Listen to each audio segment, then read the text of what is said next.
God is good. All the time. And all the time. God is good. Magandang umaga sa ating lahat. At of course, many of you may not know me. Uh, Kami po ang inyong missionary doon sa Seoul for 29 years. Yung kita ko doon, parang nag-start ang implication, parang nag-start 2011.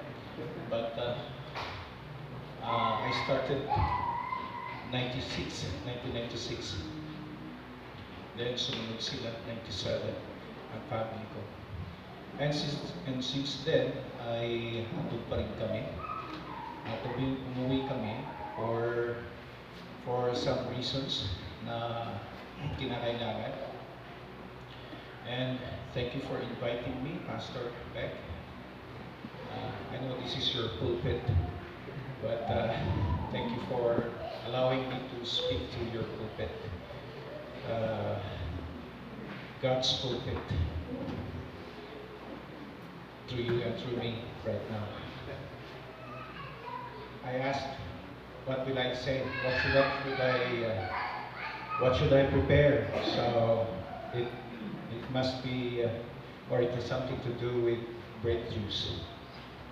So naalala ko yung kwento ng Wall of Jericho. How many of you know about the story of the Wall of Jericho? Raise your hand, please.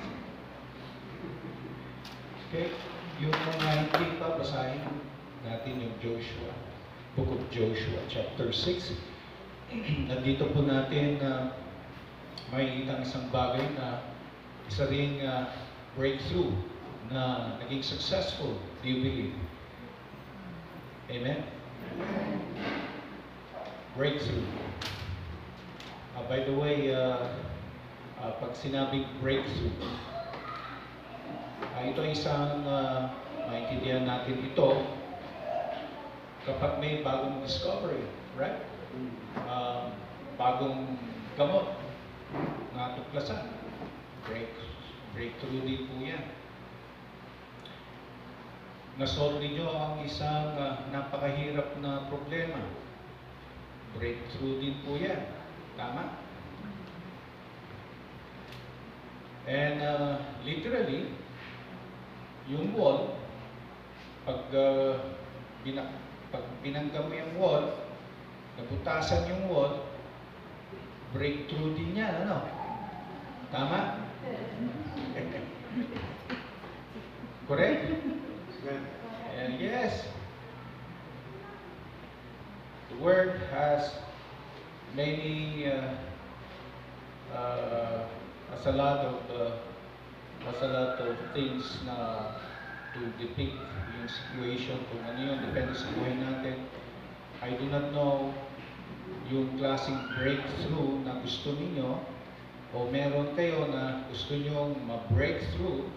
Whatever that is, I would like us to focus dito po sa ating scripture background at maganda alamin natin yung maganda na matutunan natin dyan. So, I would like us to create an issue.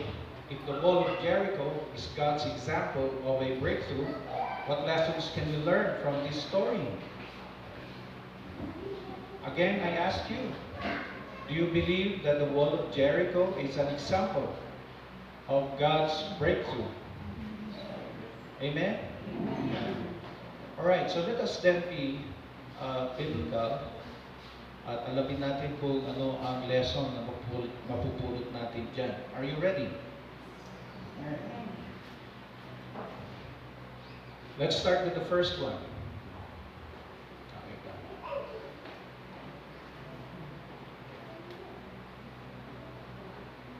Ayan. Okay.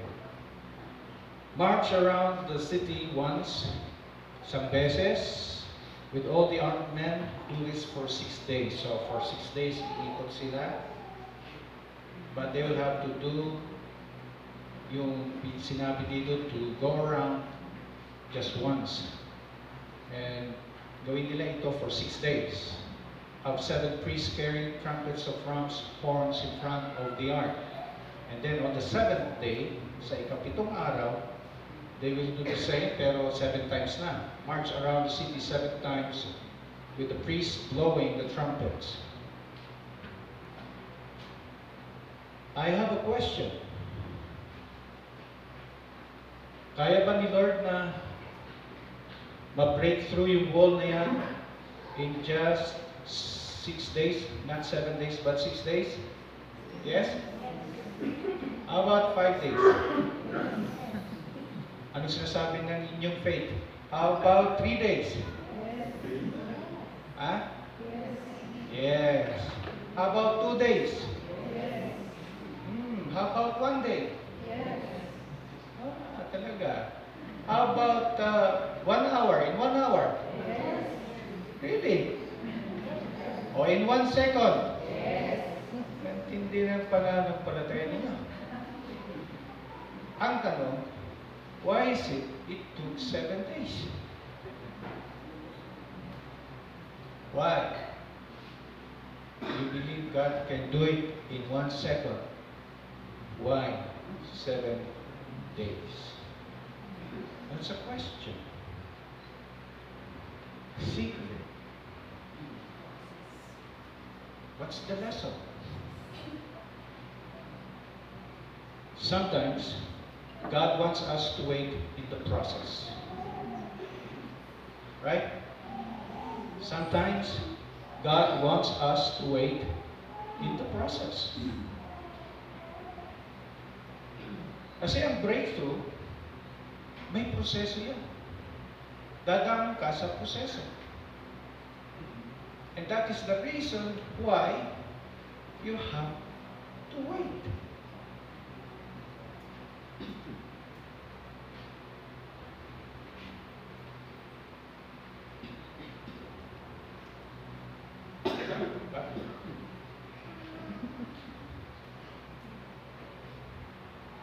Parang si Sister Ana. Yeah, sa'yo ata. Ay, balik mo nga ako doon sa come on. Up, go up. Paki-press yung arrow up. Yeah. In God, a breakthrough can be a painstaking process that requires an enduring patience. Hence, we wait. Tama?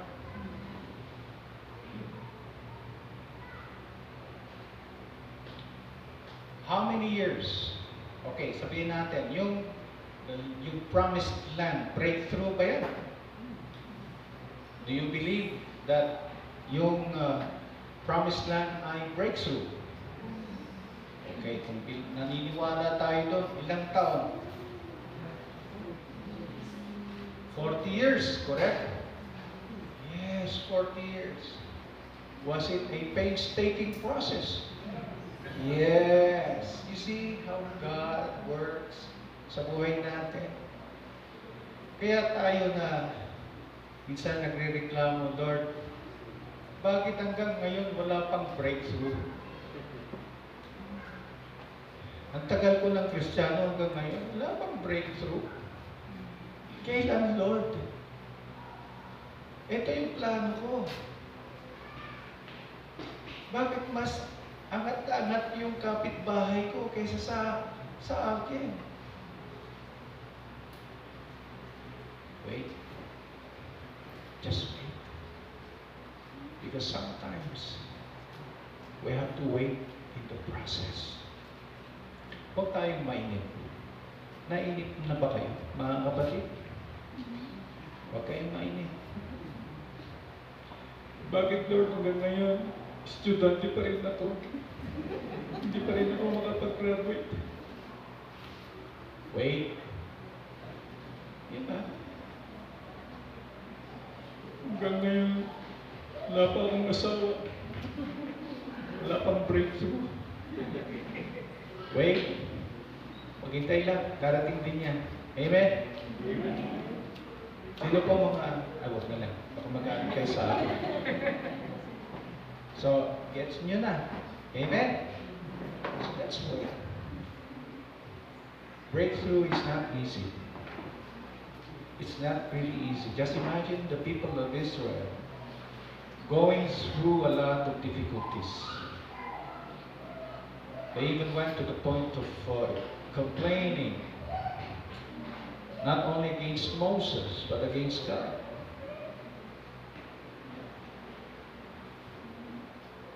And yet God was so kind to them that He allowed them to reach the promised land. A breakthrough, a painstaking breakthrough. And so you just have to wait. What else? Next. Lobat kaya ako? Sis, tulungan mo na lang ako. Next. Pag sinabi kong next. Next.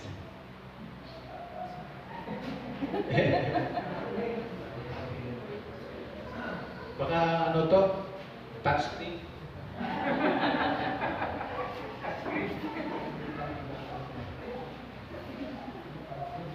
Ayaw eh.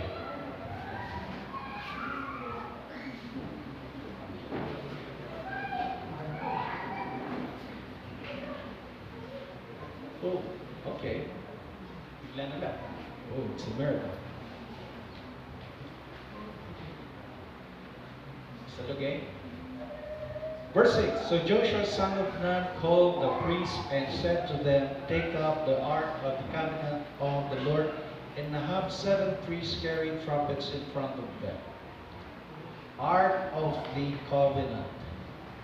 Ano yung translation kanina? Box na? Box na? Box. Box. Okay yung box. Pero ano, sa pinaka-formal na salita, Ark of the Covenant. And it's not a simple box po yan. When you talk about the Ark of the Covenant, yan po yung presensya, nagre-represent po ng presensya ng Panginoon. It represents God.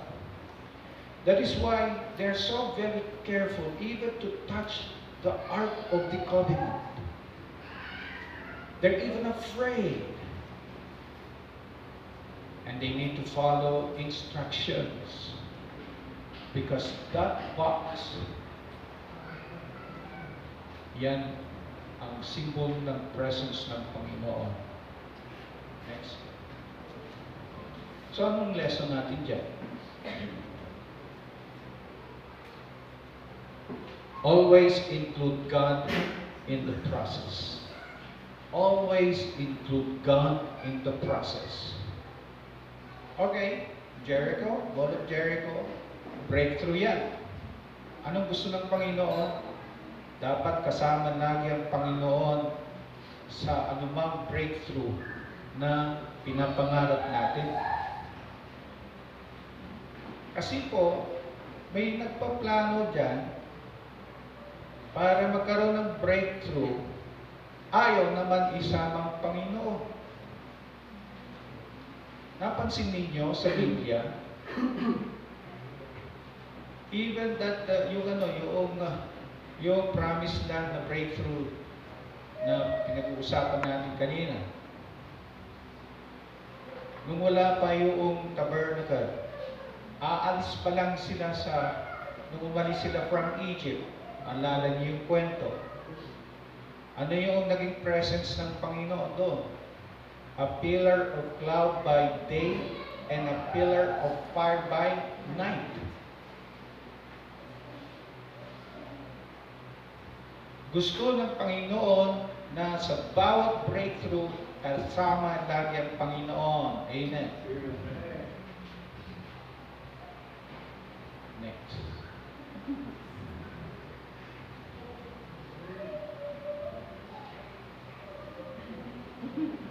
Okay, matatagalan tayo dito sa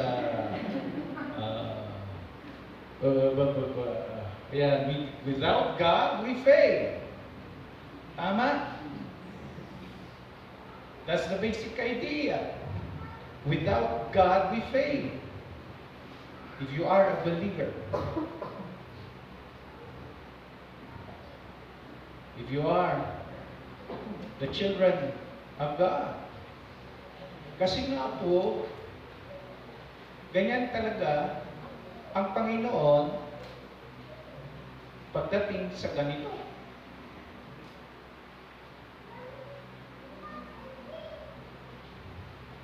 Ginawa ng Panginoon na ganyan ang sistema na hindi pwede mag-workout kung wala siya.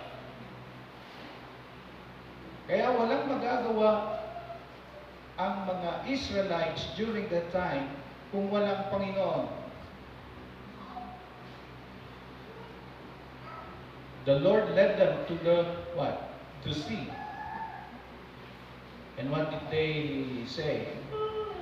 Moses, dinala mo ba kami dito para mamatay?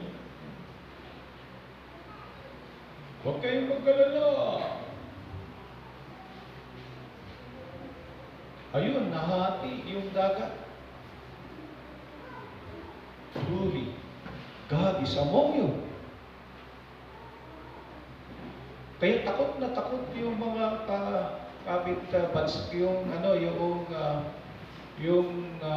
neighboring countries. Kapag sila na ang malapit sa kanila, ang grupo na ito, mga Israelites, takot na takot sila dahil alam nila that God was with them. Dahil lahat na gagawin nila, breakthrough.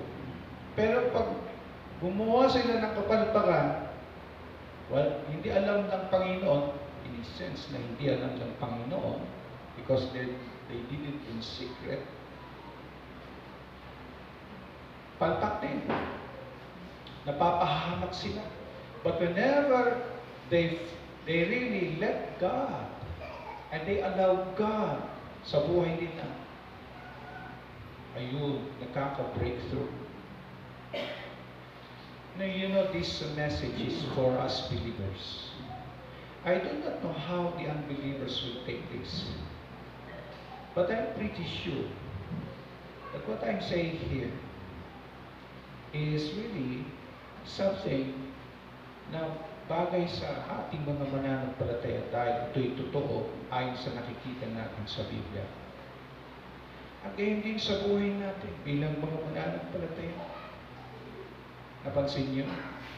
Pag wala na tayo sa Panginoon, pumapalpak din yung buhay natin. Nawawala yung joy natin. Pero kung nasa Panginoon, lagi tayo nasa Panginoon, masaya tayo kahit ito lang pagkain natin, ito lang yung pera natin. Walang problema. Basta importante, kasama natin ang Panginoon. Masaya tayo.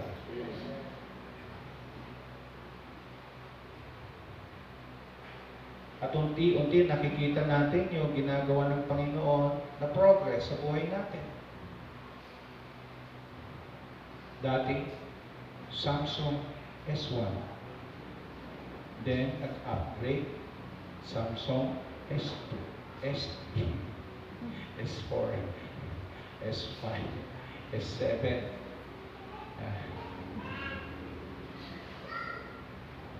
Hanggang ngayon, S25 na Diba? Pero, yan, nakikita natin. Very simple, very simple things sa buhay natin. Dati, pera natin, ganito. May sobra tayong 10 pesos. Ngayon, may sobra tayong 20 pesos. Ako, may sobra na tayong 100 pesos. Ako, meron na tayong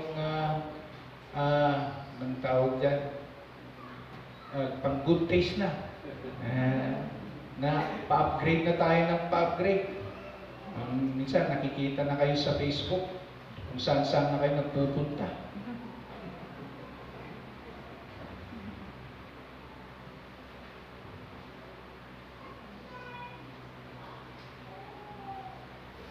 But the greatest thing na nakikita natin dyan, kasama ninyo ang Panginoon. Always, remember always na ayanin ninyo, nakasama ninyo ang Panginoon in the process. Amen? Next. When you hear them sound a long blast on the trumpets, have the whole army give a loud shout. Give a loud shout. So, first day, ikot. Second day, ikot. Third day, ikot. Sixth day, ikot. On the seventh day, 3, 4, 5, 6, 7. Bulaga! Loud shouting. Wala palang bulaga dyan. Basta give a loud shout.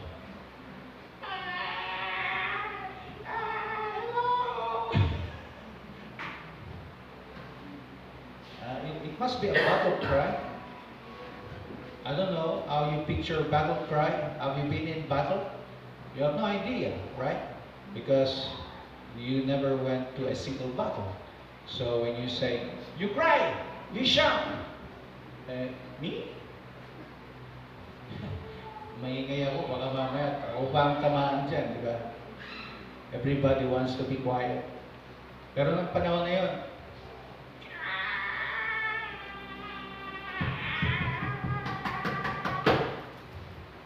ganyan ang labanan. Halos mag-shake yung ground. And you do that. What's inside of you? What is the Lord trying to do? Ano yung gusto ilabas ng Panginoon sa kanila? Next. Be strong and courageous. Be strong and courageous. Mahalaga po yan sa breakthrough. But you have to be strong. You have to be courageous. Yeah! God is good. God is good. All the time. God is good. All the time. God is good. All the time. Battle cry tayo. God is good. All the time. God is good. All the time. All the time. God is good. Big difference, di ba? Kanina. God all the time.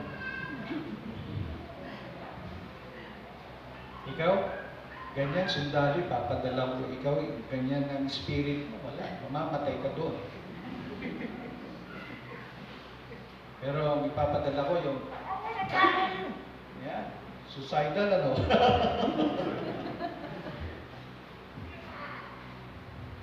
Next. Look at Joshua chapter 1 within that same context because ito nasa Joshua tayo Ang sabi ng Panginoon sa kanila, be strong and courageous because you will lead these people to inherit the land I swore to their ancestors to give them. Be strong and courageous. And so, ang ating scripture background, chapter 6, ito chapter 1. Even before that, nasabihan na sila na to be strong and courageous. Not just once, but 3 times. Basahin niyo chapter 1. Be strong and courageous. Be strong and courageous. Be strong and courageous.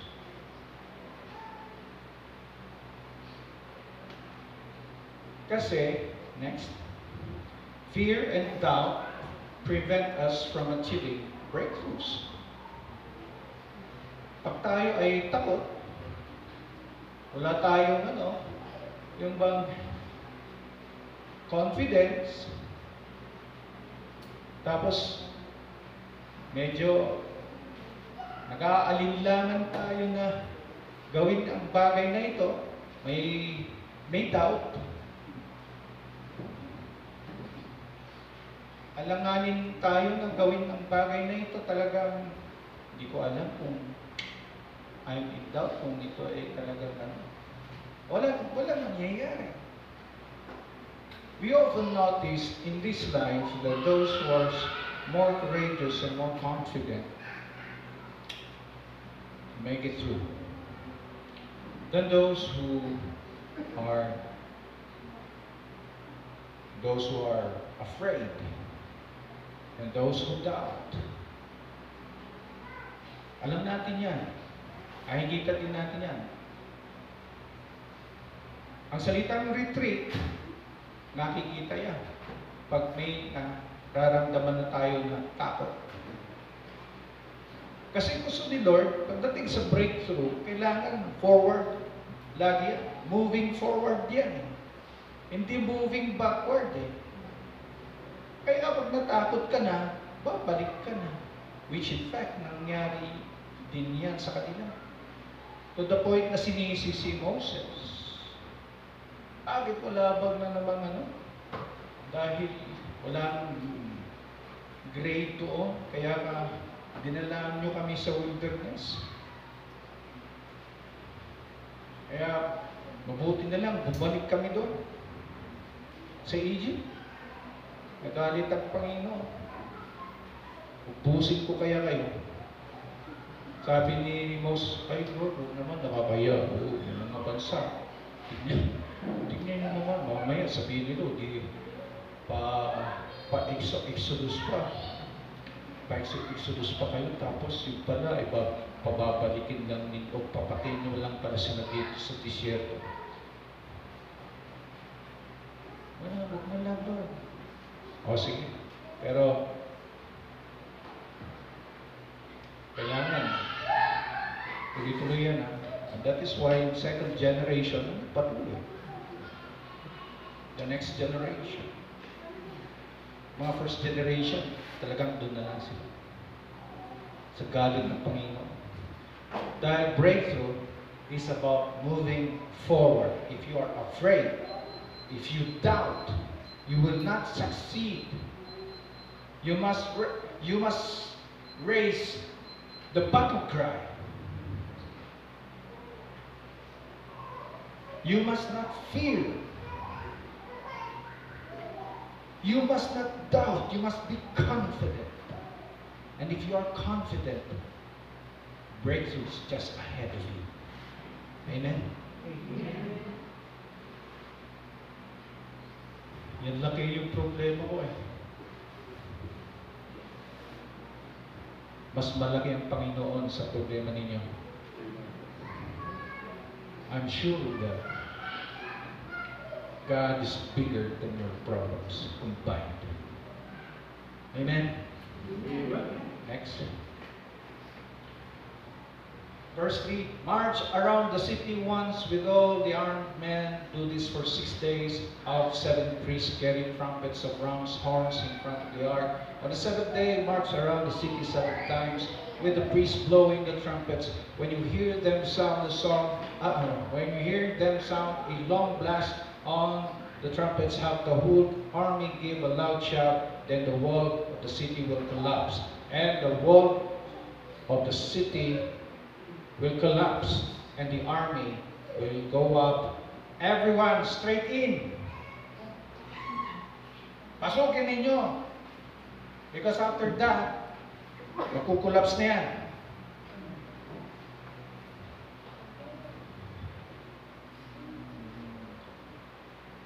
Pakiulit. Hello. Pakiulit. Ito yung instruction. March around the city and so. Pakiulit.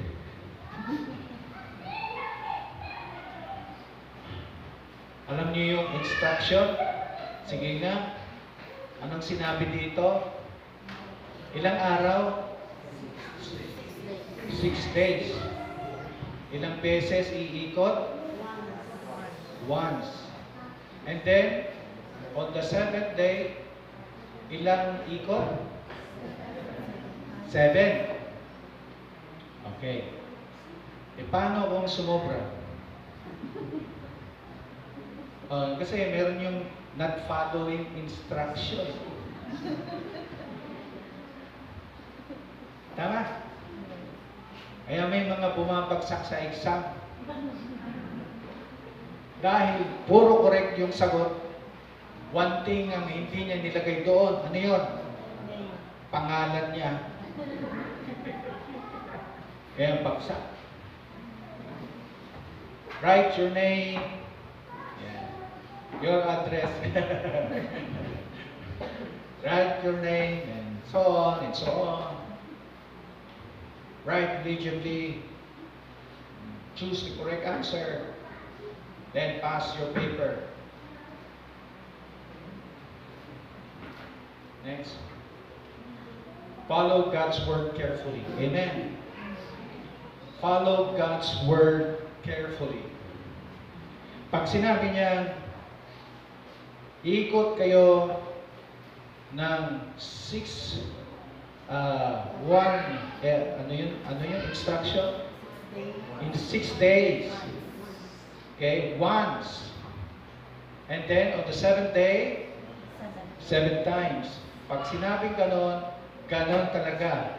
Huwag niyong sobrahan. Huwag magpa-impress. Gusto kong umikot pa ng hindi lang isang beses. May mangyayari ba? Will there be a breakthrough if the people of Israel or if the Israelites added more terms and days? Will there be breakthrough? No. What's the answer? No. No. If they will try to get in, nako. May mababasag ang ulo dyan. Follow the instruction. Follow God's word carefully. Look again. Next. Joshua chapter 1 verse 8. Keep this book of the law always on your lips. Meditate on it day and night, so that you may be careful to do everything written in it. Then you will be prosperous and successful. Breakthrough! Amen. Yes. Ganyan tayo mga mananampalataya. The Word of God is the key. If you follow the Word of God, there's breakthrough. Believe it or not, it happened. Look, in the book of Joshua, sa chapter 1 pa lang, nagpili ng Panginoon. Makinig. Makinig. Next. In verse 7, and he ordered the army. Can you go up? Okay, next. Another one, in verse 7, and he ordered the army, advance! Advance! March around the city with an armed guard going ahead of the ark of the Lord. Or, in other words, attack! Advance! In Korea, yung attack ay Gonggyo-kara. Nanonood ba kayo ng Korean drama? Yung mga historical drama?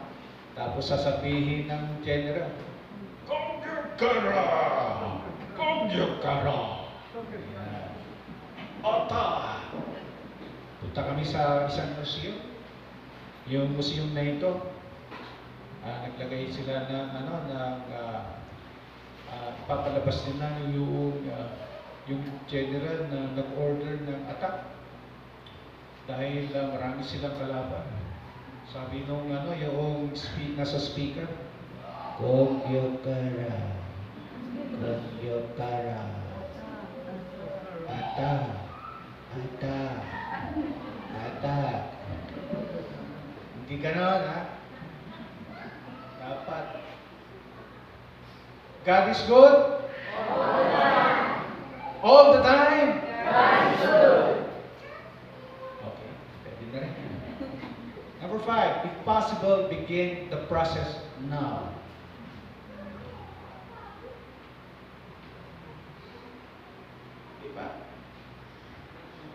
Ang linaw po, sabi ni Joshua.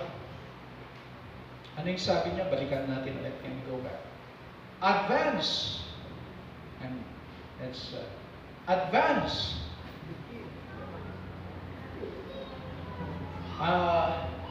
Sometimes tayo okay, sa susunod na lang, next year na lang. Next year na lang. Sino yung mahilig sa ganito na? Bis na umpisan niya, next year na lang. Hanggang yung next year, naging next year ulit. Yung next year ulit, naging next year pa. Hanggang tumatagal na. Ha? Meron yung gano'n, di po ba? Am I not correct? Yes. Then, hingi kayo ng hingi sa Panginoon ng breakthrough. Tapos, hindi nyo naman umpisahan. Next. When you know that the situation is in your favor, do not delay. Start the process now. Amen. When you know that the situation is in your favor, Joshua had everything in his favor. Kasama niyo ang Panginoon. And He's everything.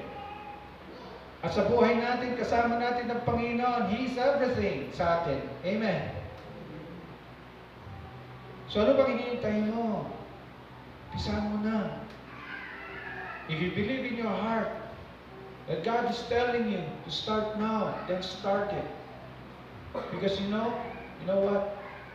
Ang opportunities, hindi laging andyan.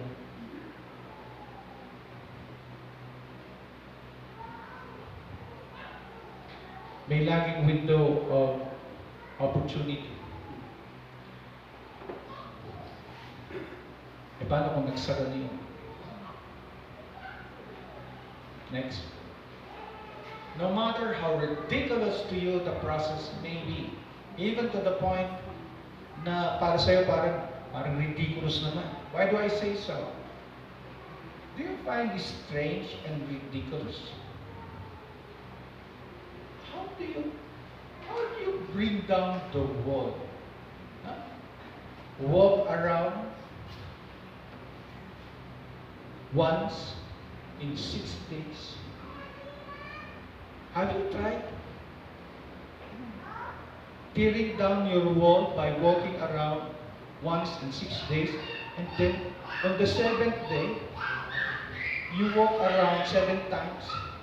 Like, here is SM. Okay? Here is SM.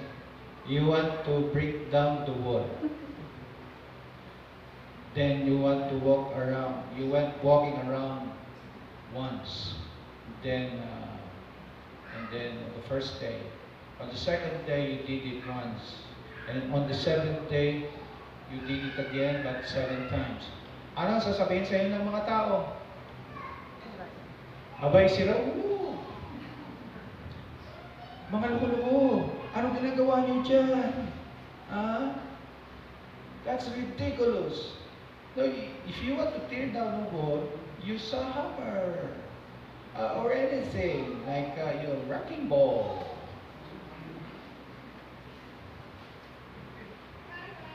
I don't understand. I cannot grasp the idea. It's funny even. And most likely the people of Jericho were laughing at them. How stupid they are. Walking around the wall, doing nothing, just walking around. Ridiculous. And sometimes, God's will sounds like that. And that is why you are always asking questions. Why, Lord? Why, Lord? Bakit ganito lagi, Lord? Hindi kita maintindihan. Sino nagsabi niya sa inyo? Bakit ako, Lord? Bakit hindi ka lang siya, Lord? Now, naging faithful ako nagpatagal, Panginoon. Bakit ito? Bakit ako pa? Hindi kita maintindihan, Panginoon. At dahil hindi kita maintindihan, alis na lang ako sa church. ayaw ko na maging Christian. Because I can't anymore understand what's going on in my life. I cannot comprehend what you're doing to me. Exactly. Who can understand that? Walking around. Just walking around. To tear down the wall. To break the wall. But they had to. And then the wall crumbled. The problem with us, we are always looking at ourselves what we are able to do. You know, when we talk about God's breakthrough, always remember, it is not about you. It is about God. It is about what God can do to allow you to go through and be able to succeed. That's who we are. Ganyan tayo mga kapatid. Stop grumbling. Stop complaining to God. Accept whatever you are in right now. Just continue serving the Lord. Follow exactly what the Lord is telling you. And the Lord will lead you through breakthrough. Amen. And yan dapat tayo. Let's summarize. If the wall of Jericho is God's example of a breakthrough, what lessons can we learn from this story? One, sometimes God wants us to wait in the process. Amen? Amen. Amen? Amen. Next, always include God in the process. Amen. Where's your battle cry? Amen? Amen. Next, be strong and courageous. Amen. Next, follow God's word carefully. Amen. And fifth, if possible, begin the process now. Amen. God bless everyone. Thank you for listening and have a wonderful day.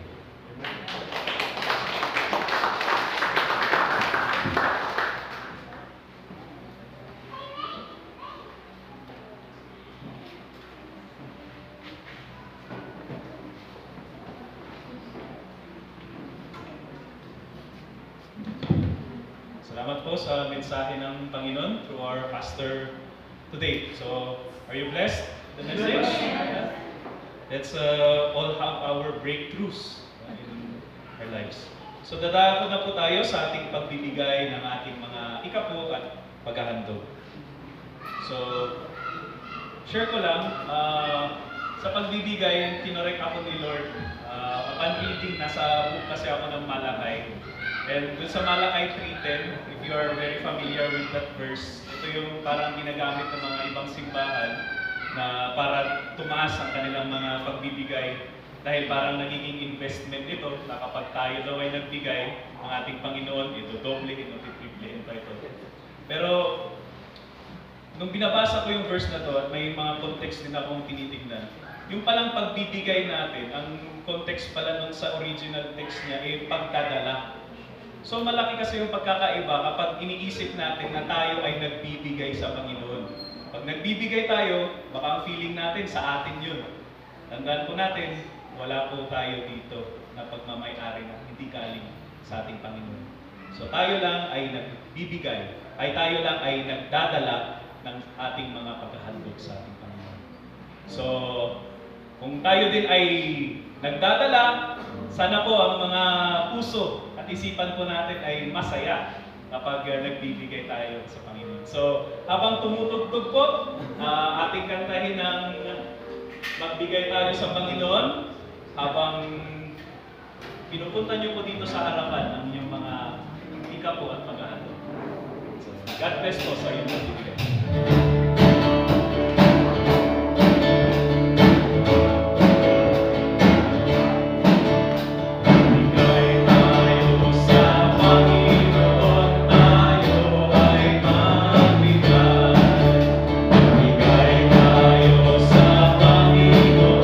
Tayo ay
Yung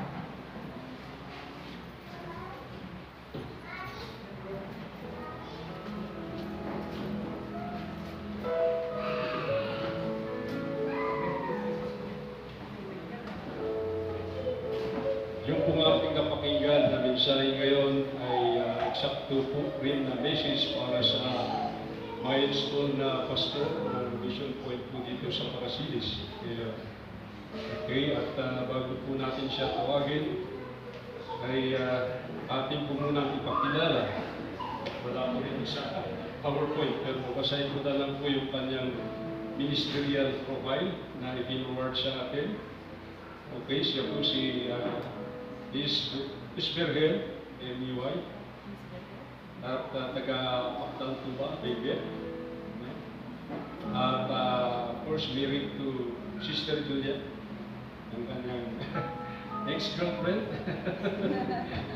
Yung kabiyak. Okay. At sila po ay taga-Parasilis Mountain Province. Dumadalo po sila several times doon sa ating Vision Point during the time ni Pastor Marcelino Mangayo. Si Pastor Mar Mangayo po ay nag-resign, nagtender ng kanyang resignation for a better label according to his letter. And he was assigned to rito sa Felix Mines dito sa Benguet. So, in that deliberation po na ng Church of Leaders doon sa Butigi ay kanila pong pinagkaisahan na ikaw si Pastor S. Anyway, si Pastor S at ang kanyang asawa, graduate po siya ng Bachelor of Secondary Education, major in Mathematics, dito po sa University of the Cordilleras. And recently, they're both teaching actually as teacher, public teacher sa San Rafael High School, National High School. And at the same time, it's time to be a part of the ministry there in Parasilis. Nag-graduate din po siya sa Heaven Bound School of Theology, Heaven Bound Bible Baptist Church. And he received diploma on March 2025, no? San Carlos City, Pangasinan, Philippines, sa Modula Program. Yung kanya pong brief statement of conversion in ministry philosophy, he accepted Jesus Christ as his Lord and Savior on June 16, 2013. And this life verse is found in Matthew 6:33, and this ministry philosophy includes rescuing the perishing people with the Lord Jesus. He will be coming. Of course, he also stated here his ministry experiences from the past and from the at present. And at present, actually, is involving in delivering Sunday messages at Parasilis TV. Also lead praise and worship and plays guitar. Yun po yung kanyang mga involvement niya. And his specific area of ministry desire is pastoring. And ministry goals share the gospel and discipleship. So, may I now call on Pastor Is to please come forward.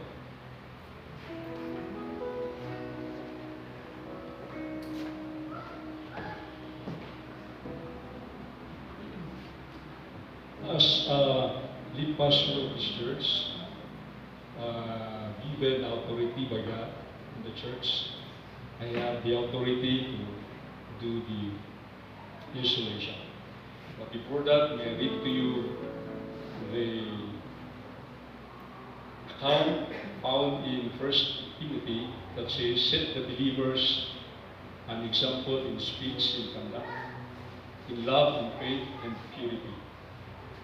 Attend the public reading of the scripture, exhorting to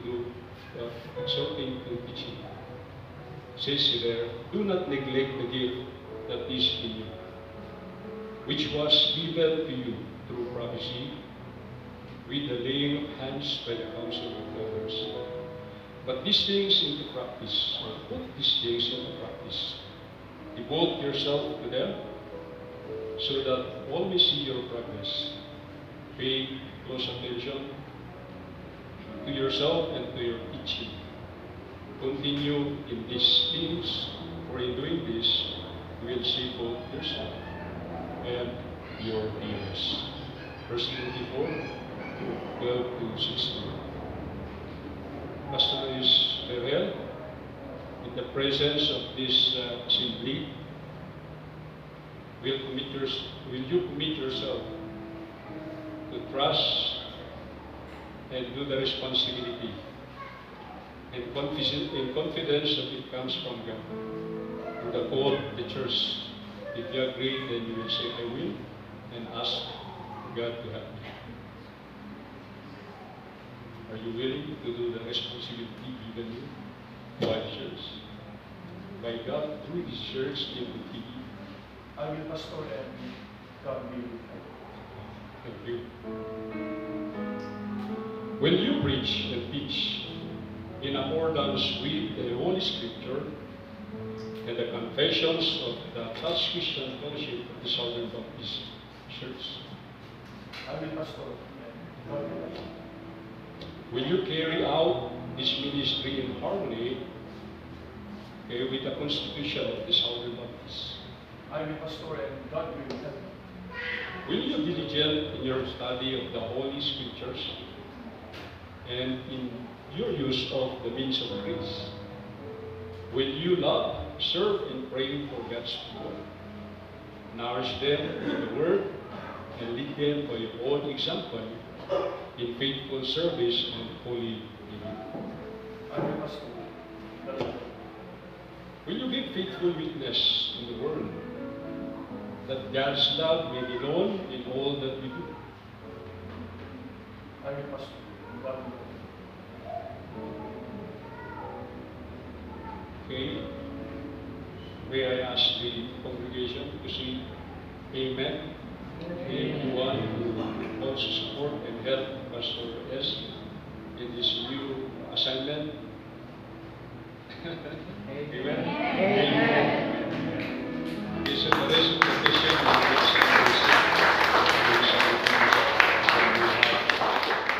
also our presentation. Brother Lee,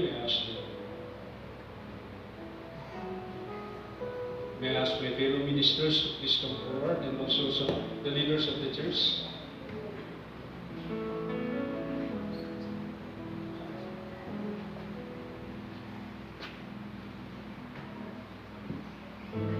Ministers, fellow ministers.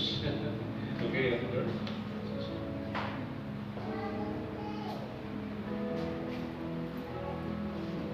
Okay, let's surround them.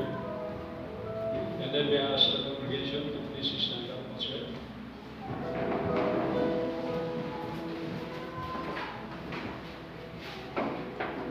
And point our right hand as we pray together. Okay, let's pray. Most gracious and heavenly Father, the giver of all good gifts, we thank you for your faithful servants. And we rejoice that you have provided a new pastor to shepherd the flock at TCF Butigi. We ask you bless your servant, Pastor Isberhel EY, to whom the care of this congregation is now committed. We pray that you would fill him with your Holy Spirit,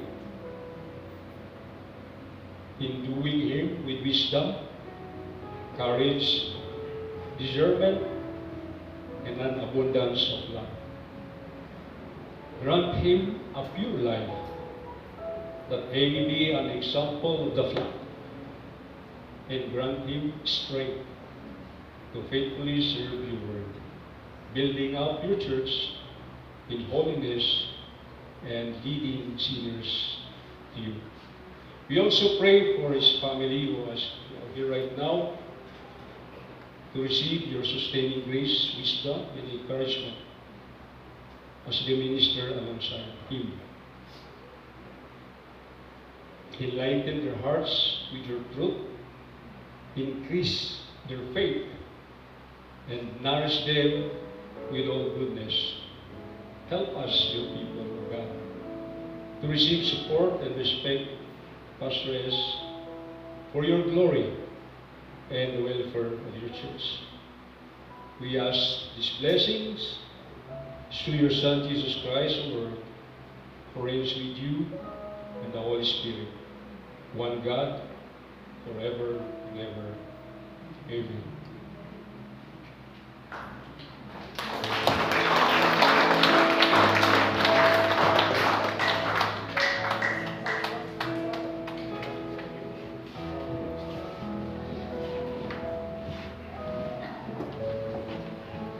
So let's continue to remember Pastor S as he will start the work as a pastor in Buti, you know.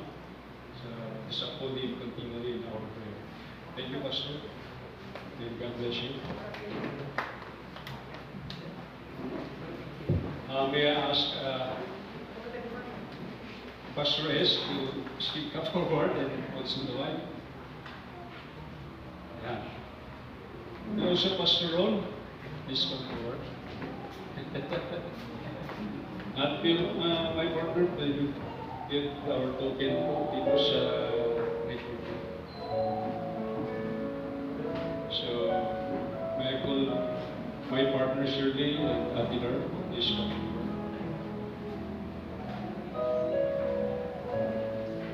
Pastor S, meron po kami token sa church na ito po ay magiging sa fruits.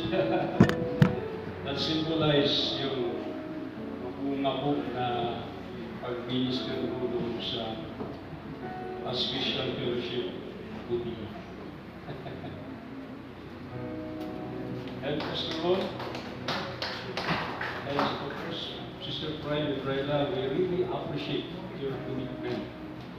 May the Lord doon po sa South Korea. So yan po yung small token po ng church para sa inyo. Thank you.